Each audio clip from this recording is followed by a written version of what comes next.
You are now listening to Between Us Girls, the podcast, where we discuss life's fuckeries and then some over wine.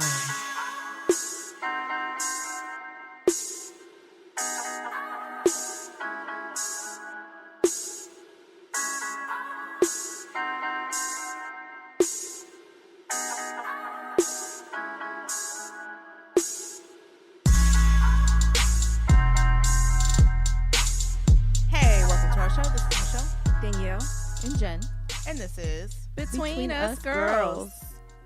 And you can always find us on SoundCloud, Stitcher, Google Play, and iTunes. And today we are going to be talking about why women dislike each other in the workplace or outside of the workplace. And this show is brought to you by Lipsense, the premier product of SeneGence, and it is unlike any conventional lipstick stain or color. As the original long-lasting lip color, it's waterproof, does not kiss off, smear off, or rub off, and it lasts until you take it off. Ooh, until you take it off? Take it off, chick. Can I say that? It lasts. Yeah, it lasts and lasts and lasts. I'll say personally that it definitely lasted until like probably 5 p.m. the next day.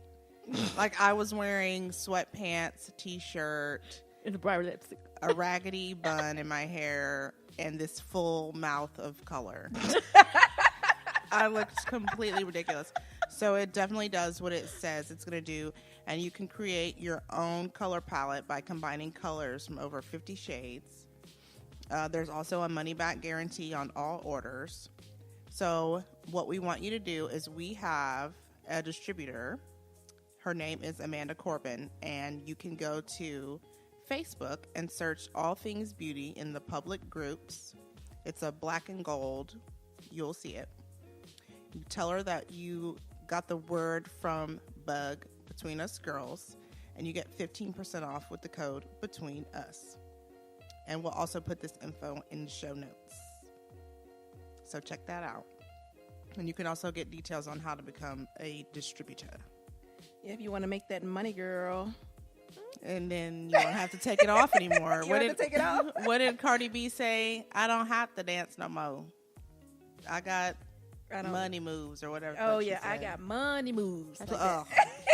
Why she sound retarded when she sings? I love that song, though. I do too, but Oh, she my sounds God. like special ed. Okay, never mind.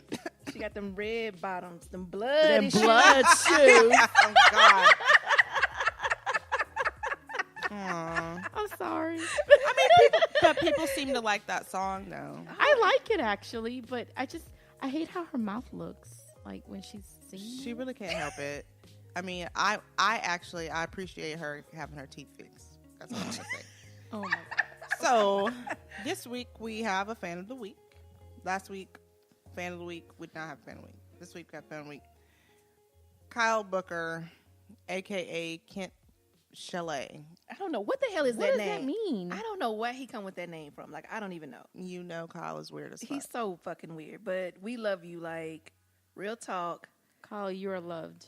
Like, he always, like, sharing our posts and our episodes and stuff. And he listens and he posts up stuff in our group. So, Right. yeah, so, like, he's active. Like, we appreciate you, dude. And then he also, he contributes to our secret confession inbox by sending messages from emails, addresses that have his name on it. But that doesn't. pretending- Why would you? First of all, why is would you really say top that when it's a secret. secret? Like real. Like what the fuck? This shit is supposed to be anonymous. supposed to And be you- anonymous. And you sit up here and let this shit out. Like Because, first of all, I believe he only did that to fuck with us.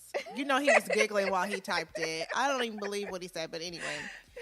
What are we drinking? What are we sipping on? okay, we are sipping on Monte Sauvignon Blanc, and I have one contact on tonight. So You want me to read it? it's a 2016. Oh Lord. Oh, that font is small. Please help her. It's a 13% alcohol by volume. It just says it's a Chilean white wine. Yeah, it's a Sauvignon Blanc, yeah. Yeah, that's my favorite grape. Monte. Well, I don't know now. Like I'm really like into the Pinot Noir rosé right now. But Is that that's the other one? Yeah, that's the other one. Okay, you can't take that home. No, I'm taking that home. Okay. Anyway. But yeah, I really, I love Sauvignon Blanc. But we will judge this one at the end. Right. So we'll rate it on appearance, taste, and some other shit, and let you know. Body and finish. And then we're going to do a maximum score per person of 25. So, yeah. Yeah, we'll let you know how we like it at the end. If it was good or not. Or no. All right, so we have a guest with us. Woo, woo, woo, woo, woo, woo. Ms. And she's just as cute as a button, too, by the way. Ms. Devoreaux Walton, etiquette and image consultant at the Poise Pursuit, who specializes in helping entrepreneurs and executives to advance their companies and careers, using the power of etiquette and style as tools to help them achieve ultimate success. Welcome, Devoreaux. That was so dramatic. Thank you. Thank you so much. I'm happy to be here with y'all. You're welcome. So what is your zodiac sign so that we can properly stereotype you? Sure. Stereotype away. I'm a Sagittarius. Ah, okay. Oh. Man, y'all sound fucking depressed. You're like, oh, man. I'm sorry. No, it's cool. It's cool. She's cool. We still like you. Yes. And we're excited that you came on our show today. So I'm just going to ask you a couple of questions about the Poise Pursuit, and then we're going to jump into our panel topics of why there's so much competition among women in the workplace, and do women really dislike each other overall, and how can we change that? So, are you ready for your super serious mini interview? Of course. Let's get to it. Okay, so first question. What made you start the Prep Pursuit? Yeah, that's a great question. So the Prep Pursuit started 2 years ago. I just had my anniversary this week. And it really started as a style inspiration blog. So I was just sharing a lot of style inspiration around preppy style, how to be preppy, but not super casual, in a dressed up conservative way. And it was just a blog. So I was doing a lot of outfit posts, and that really evolved into sharing style tutorials and tips on how to pair outfits together. And I really wanted to expand into the lifestyle topic. And so I thought about the preppy culture and just the lifestyle, and etiquette is actually a huge part of that. And so I started really digging into etiquette, learning the principles. Was able to start my YouTube channel and started sharing some advice on etiquette and style. And that really kind of just morphed into the Poise Pursuit. So now I have the blog, the Prep Pursuit, and the Poise Pursuit as well, where I'm able to help people and give them that one-on-one consultation, as well as working with workshops and groups as well. Okay, and so I guess my question is, who do you think can most benefit from your services? Like, after listening to our show, like, would you say that I should come to etiquette training?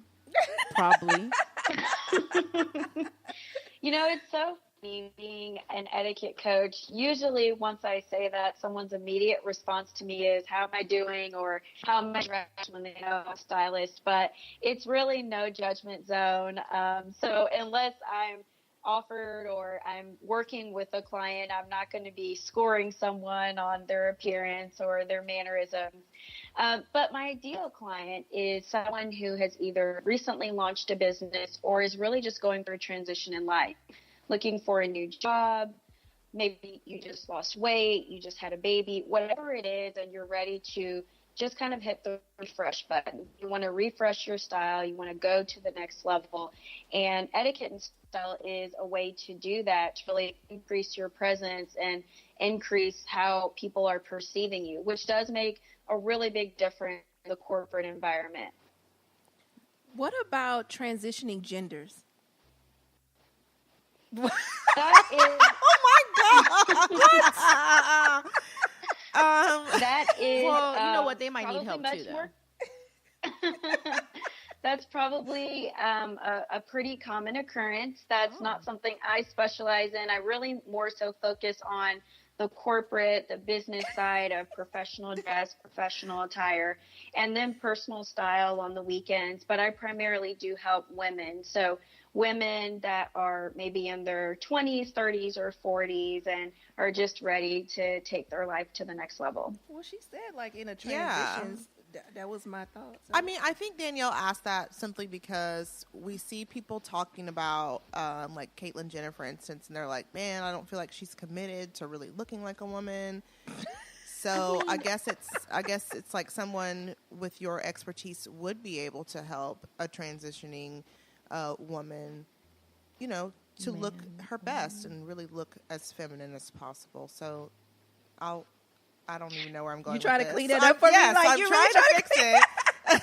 Well, you're like, what about a trans woman? What the hell? Oh, anyway, okay. So I'm sorry, Devoreaux. Thank you so much for coming. Well, thank you for having me. I'm excited to be here. Okay, so you know, you wanted to talk about kind of how women treat each other and the dislike of, you know, women, because I know I deal with this at work myself. I feel like everyone is kind of an undercover hater of each other. So how did that kind of become one of your missions?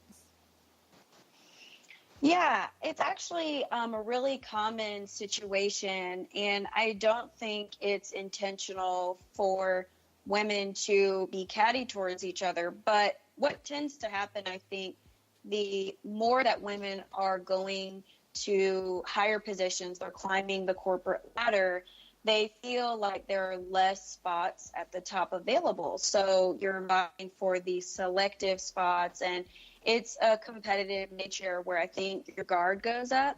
And not all women are that way. I actually have worked with several women throughout my career that have been supportive and kind in the workplace, and they're really great role models for a lot of the younger employees. But unfortunately, it's a stereotype, and in some areas and some fields, it's much more common. For example, business and legal. Well, I actually think that I don't see anything wrong with there being competition in the workplace. Like, I feel like that's the place where You must not have it at your work. I mean, you can be Yeah. competitive, but do you But have not to hateful. I think that you should be competitive in the workplace because, I mean, you do have to say, okay, yeah, this is me. I want to move up. And in order for you to move up, you have to like put in extra work. You have to go the extra mile. You don't necessarily have to put anybody else down to do that. But I feel like within the workplace, there should be a little bit of competition. Well, I agree with that, but I feel like there's a way to be competitive. Like, you don't have to be just overtly hateful to your subordinates, people who you see, you know, could potentially become successful. Mm-hmm. Those are the people that I think these specific type of women, those are the ones that they go after. Oh, you look like you might take my spot. Let me do whatever I possibly can do to mess it up or take you out. Mm. That I don't like. Coming from where I work at, like this career business school stuff, I have never worked at a place where they are so cutthroat, like the women, the men. But going back to the women, you know, I have a good example of that. I have a new boss, and it just happens to be a lady, and that's my boss. And I remember someone made a comment about, oh, you going out to eat with her. And I was like, well, she's my boss. What do you want me to do? And then I started hearing things about me dealing with her, you know, and mind you, this is my boss. This is who I report to. But people started talking about it, being hateful and saying, you know, ugly things like, oh, yeah, she's trying to kiss her ass and all this other stuff. And it's like, I'm not trying to take your place. I don't want your place because it's already crappy. So I don't want it. So why are you being hateful about it? Like you said, there's a difference between a competition. Woman? Huh? Yes, it's another woman. And it's like, I don't want your place. You already have a lot going on. Why would I want it? And second of all, like you said, competition is very different than just being hateful. Being hateful is, making stupid comments, making comments that they really don't even know about, like situations that are happening, but you don't know anything about what's truly going on. And just making it worse because they're spreading it everywhere. That's what's really ugly, is when they start spreading it all around, the campus, which is even worse for me. But they're savages, and I will never, ever, ever, ever again work in that kind of environment. Ever. I guess that, it's sort of been my experience, but not so much. Like, I've been, in my experience, it has been competitive, and it hasn't necessarily been hateful. And also, I don't really take much to heart. But that's what I was going to say. You're a different type of person. Like, for you, you're like, okay. Where Jen or I might be like, I feel affronted, like. So it's like, if that's what you want to do, that's what you want to do. But I don't have any control over what it is that you do. I can't control your behavior. I can only control myself. So that's how I look at it. So if you want to go out and say hateful things, to me, that's on you. Like, I don't have nothing to do with that. Well, okay. I remember when Michael Phelps won that award and that meme came out, the other swimmer was looking at him. I feel like in competition, if you are your very best, just be that same best. Don't worry about what somebody else is doing. So for those women who are at work going, well, let me make sure that I still have my job. Because this lady that I now report to, she kind of made a comment that was weird. She was like, this is my time. Y'all's time is coming, to me and another female coworker. And we were just like, what are you talking about, though? Because, like, we don't even really see you. You're not even here. We're just here to work. So do you feel like it's like you have to play the game in order to advance? Probably. I guess maybe that's why I don't never advance, because I'm like, y'all don't get the fuck out of my office with this shit. Yes, very much so. Like, I don't have time for this. I'm just here to work and make my money and go home. So, Devoreaux, what do you think about playing the game? And I think that's what tends to happen the higher you go. There's more politics involved, and it's not as much of a meritocracy. It's not based on performance. It's based on the politics. Yes. And so I think that's where the level of insecurity comes in. But when you think about young risers, like shining stars, younger employees that are just killing it, and sometimes their managers or their bosses are trying to put them down or make sure their work isn't seen, that's envy, that's jealousy, and it's unfortunate because we should be able to, as women, lift up other women. We're still a minority in certain professional fields, and even though there are numbers, there's tons of statistics about women coming out of college, we're earning more advanced degrees, we're in the top of the educational areas, but in the workplace, there are still so few of us in very high positions. So over time, hopefully that will change, but there's more room than just one or two spots at the top. Right. There's more room than just your one position. Like, I could go work in a different department. I don't even have to talk to you. You know what's interesting is that there's a situation that happened just this past week at my job, but it was not with another woman. It was with a man that was actually taking credit for work being done between my manager and myself. So, again, like, I haven't had that experience where it's been like just, I kind of have, but like a little bit on the light side with other women in a competitive position, but like, I don't see it as anything because I see in the workplace, it is competitive and it's supposed to be competitive to me. Well, I think my issue is that it's not just in the workplace, though. No, it's kind of like across the board. Outside the workplace, to me, it's like a whole different arena because outside the workplace, women compare themselves or ourselves to one another. You don't think that's happening at work? I do, but I see it as acceptable in that arena at work because I'm comparing my work to your work. And who is going to actually do the better work or do the better job? So to me, that's where it's acceptable to have that competition.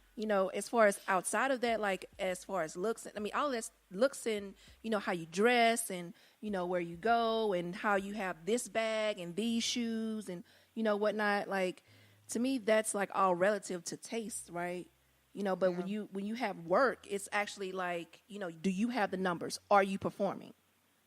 So that's why I see it as an acceptable arena for competition. I totally get that, but I think all that can be translated to outside of work too, because not to say we do it, but some women, their main objective in life is to just be the best woman, compete for men's attention, and like all that stuff. So like you said, do you have the numbers? What do you have? So how many guys do you have following you around trying to fuck you or this and that? I Like, just feel like it can all translate world. Your to Instagram followers.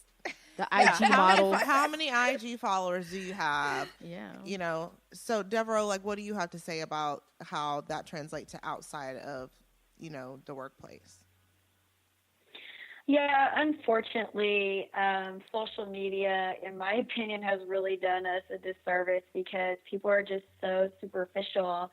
But I think, with reality TV, there's this false reality or this false belief that it's okay to just say one thing and do something else.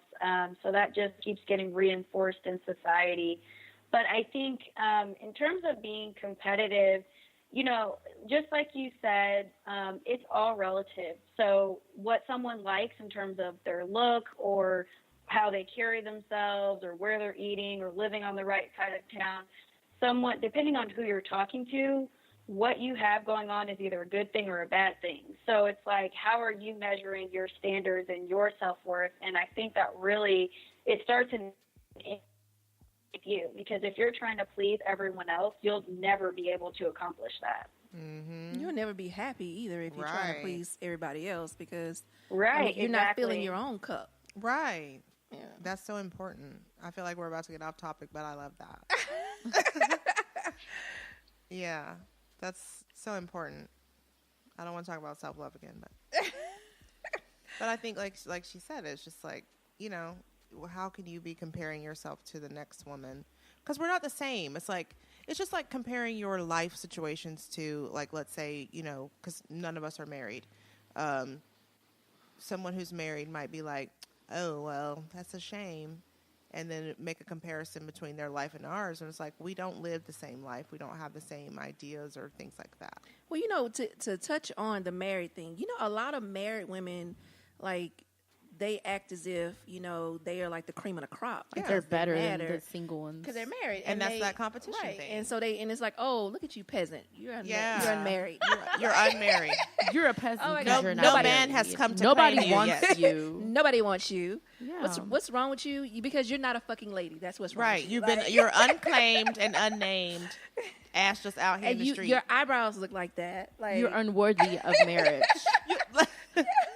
like that's why you ain't got no man, because your eyebrows. Because your eyebrows is fucked up. Or like that thing like where we always say, not we, but like women always say, that's why you can't keep a man. Yeah. Like, who gives a fat fuck about that? Let that nigga go loose. But that's another thing about it is that, like, there's this whole, that's completely off topic, like this whole notion of being able to keep a man, like, because I have a man and I'm married, I can keep him or whatever, blah blah blah.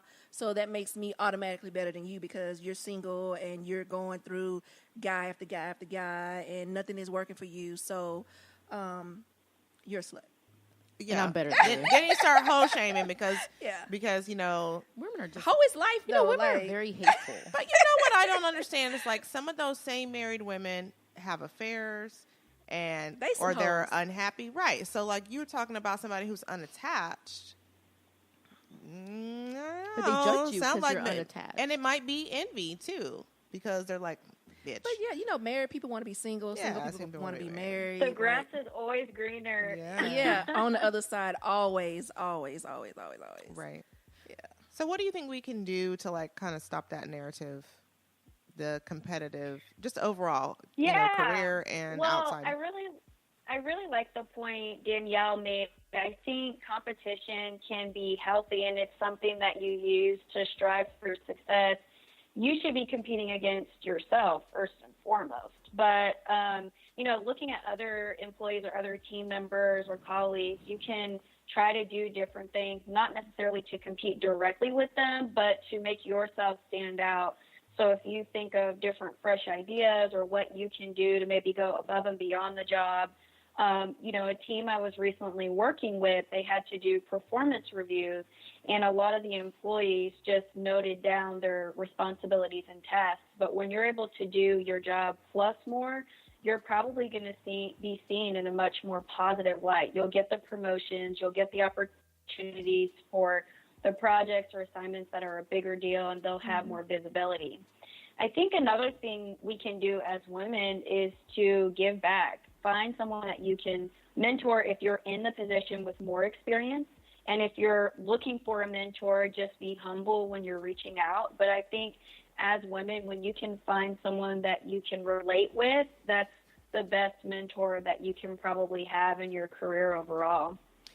I'll say this about attempting to mentor maybe a younger coworker or somebody that you see that might need some mentoring.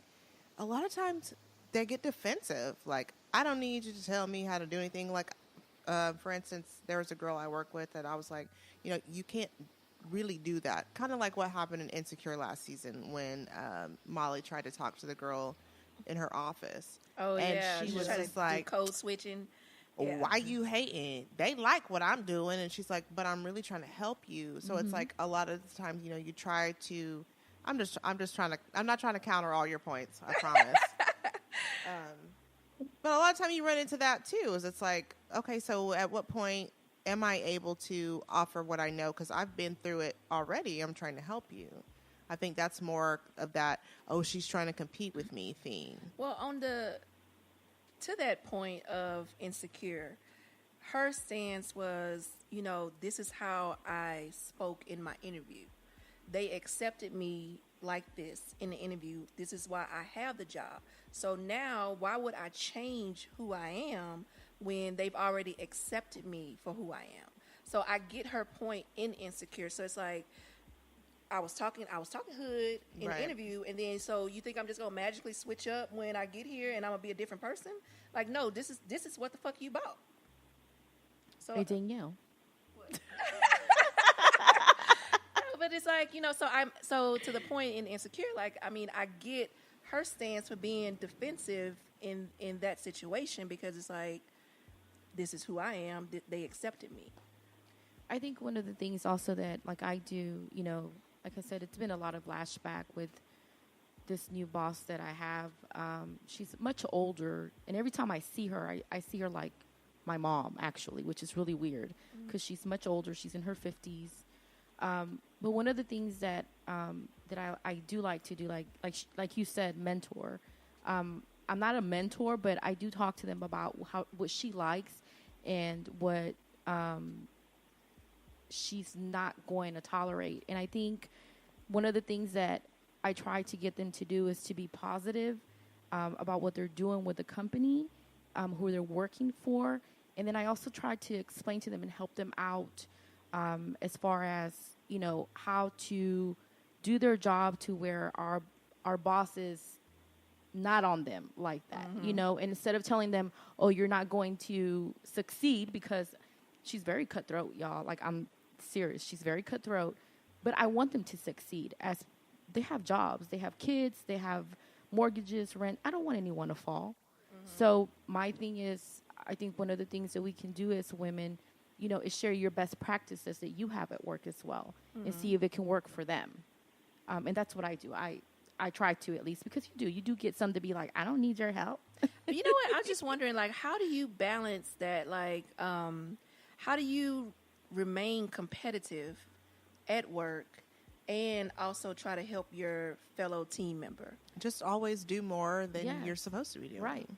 You always have to stay. Go above and beyond, yeah. Yeah, you never give them everything.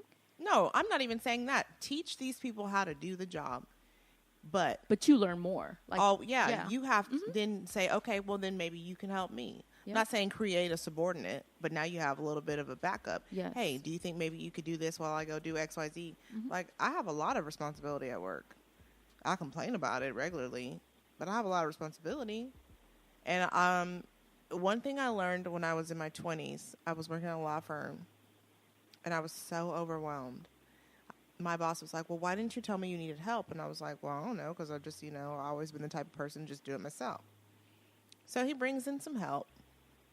I trained her, gave her all the tools, and then I got fired. And she took my fucking job. So that's like a real concern, like, right. So at this point now, I'm just like, okay. So if I need help, I needed to. First of all, I need to be.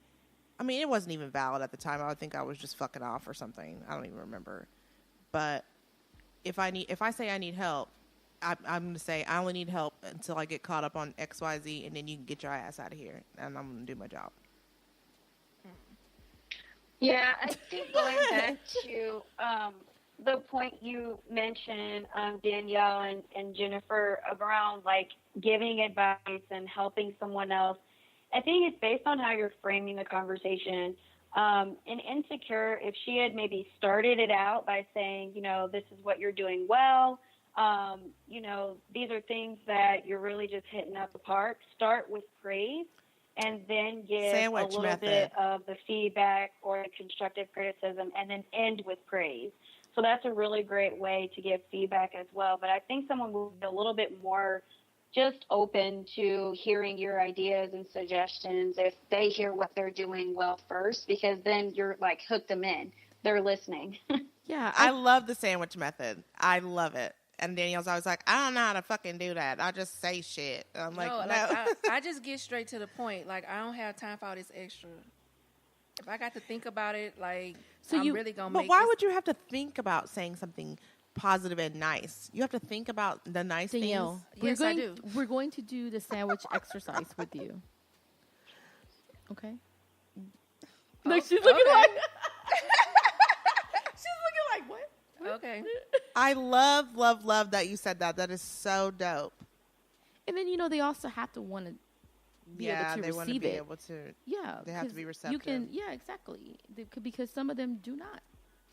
Just like I was saying about. And that's out of your control, Mm-hmm. So if they don't want the help or the advice when they need it, or they could improve with your expertise and your assistance, then you've done all you can do. And at that point, you just have to let it go. But at least you did try. Right. Right. Most definitely. Whew. Are you having flashbacks? Work yes, flashbacks? I've had a lot of these types of issues. Me too. And maybe I it's wonder because if it's our attitude. Do you think that's what it might be? Well, you know what? At work, I don't really have lies. You already telling. You ain't even got telling. That is a lie. I don't even know what it is, but it's like, what you about to say. About to tell a lie. How about I was about to be like, I'm totally nice at work. That's a lie. That is a damn lie. Whatever. But it's because I go there to do my job. I'm not there to be like, hey, girl, you want to go to happy hour? Like, if you happen to like me and want to go to happy hour, that's cool. You're probably dysfunctional. But but that's actually how you move up, though, is you have to build relationships with people at work. I mean, that's part of the game. I build relationships with people. I mean, I don't maybe not. That's how the old boys club does it. The old boys club, yes. They're going to the bars after yes. work, and they're all hanging out. And then when it's time for those assignments, just like Danielle said, it's going to be the people that were at the bar that get selected. But, I didn't have any problems in my department until all of my supervisors had a vagina. Yeah, but it's always the women. Whenever mm-hmm. it was only men running our department, and I hate to say it, I was on my way up. I have an excellent relationship with my manager. But you guys are different. Like she gets me. Yeah, you guys are different. Like, oh my God. But you see, you also have, a really legit schedule. You have a little bit of flexibility there. I don't have that. Yeah. But when I had male supervisors, it was like, you're doing your job.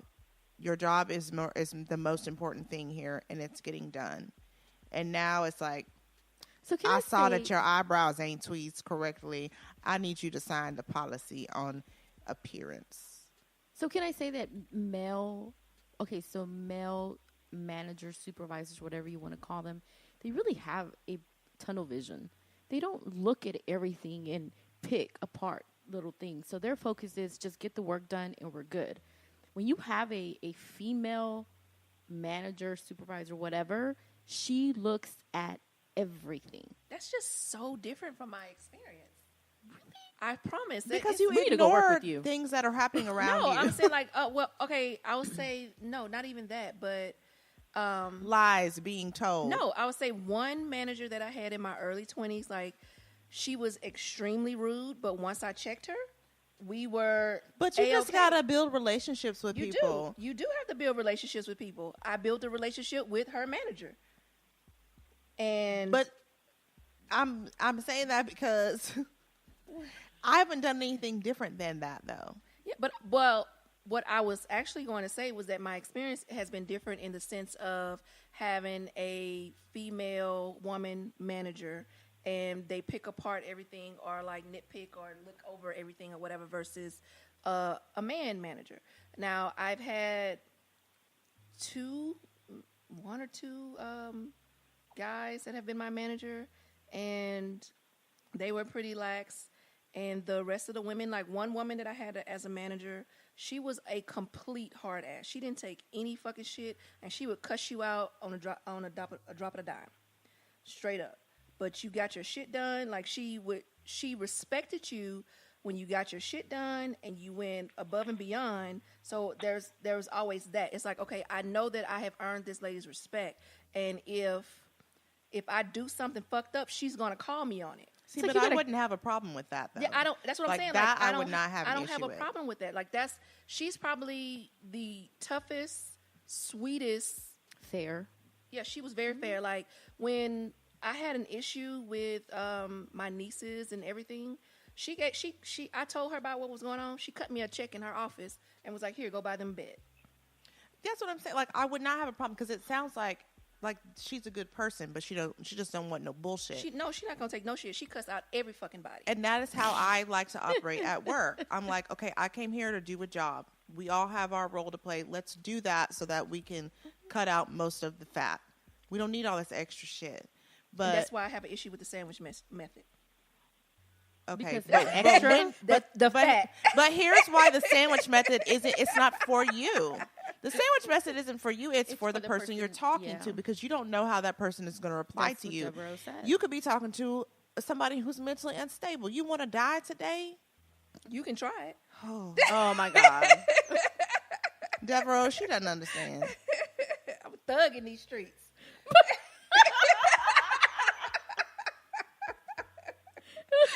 It sounds like you run the office, Danielle. You run the whole show. I run shit. Thank you for recognizing that. But talking about building relationships with people, but like, why are you talking to me? Why are you talking to me? Exactly. Build a relationship on my motherfucking time. Like I ain't got time for this other shit. Like Oh my God. when I want to talk to you, speak. You notice you're the only one chuckling at that? Shit is funny as fuck, son. Gonna laugh. Can we get some space in this bitch? No. Ugh. Anyway, so moving on. Okay, so why don't you tell everybody where they can find you? Sure. Well, thank you for allowing me to join y'all today. I had a great time. If you're interested in learning more about my services, my website is www.thepoisepursuit.com. All my social media links are The Poise Pursuit, and I'm on YouTube as The Prep Pursuit. Your YouTube channel was so cute.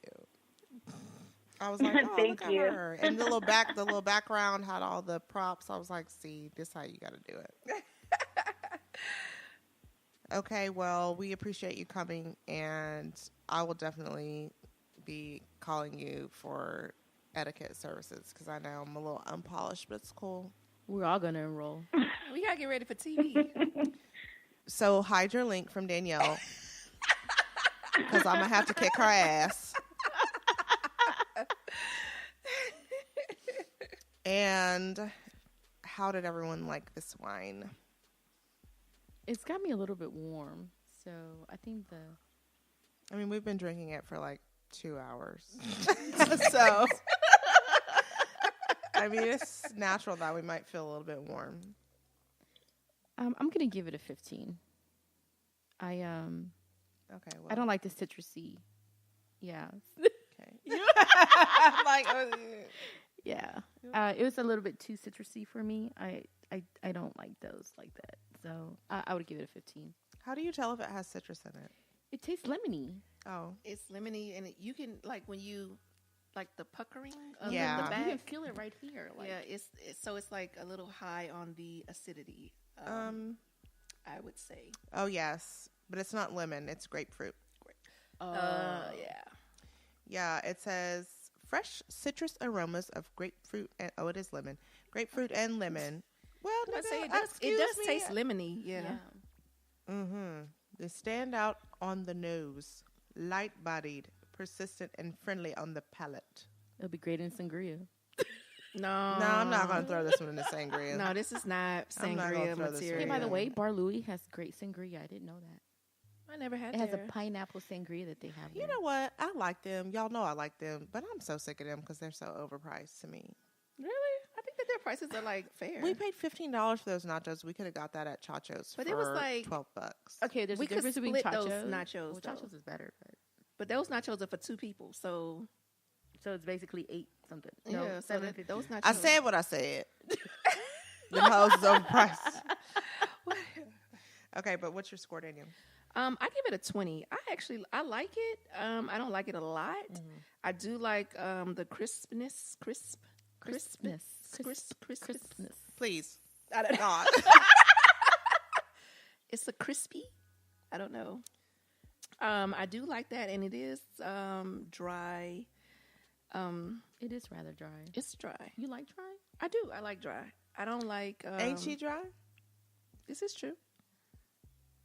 Yeah. Shade. I got a feeling. I got some feelings about this episode. Okay. Anyway, so yeah, what else was I gonna say? You interrupted me in my motherfucking thought. Oh.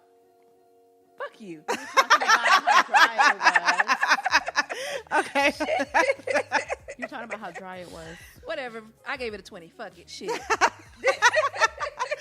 Okay, I'm gonna give it a 19. Why? Cause lemony snicket. The what? Lemony snicket. I don't know. I don't like dry. It's dry. Plus, I don't know if I love Sauvignon Blanc. What is this, the one that we always liked? The Kim Crawford. Yeah. This one is okay though. I mean, it wasn't horrible. I definitely would drink it again. So it's alright. You know what I think is so funny is that these wine bottles always say, make sure you're not trying to operate any machinery. Well, shit. Well, Is it this microphone? we failed. We were trying to fuck with that computer. We were like, we can't do it. All right, so make sure you check out our website, www.betweenusgirlspodcast.com, and we want to hear from you. So make sure that you send your questions, comments, and secrets to thebugpodcast@gmail.com. Bye.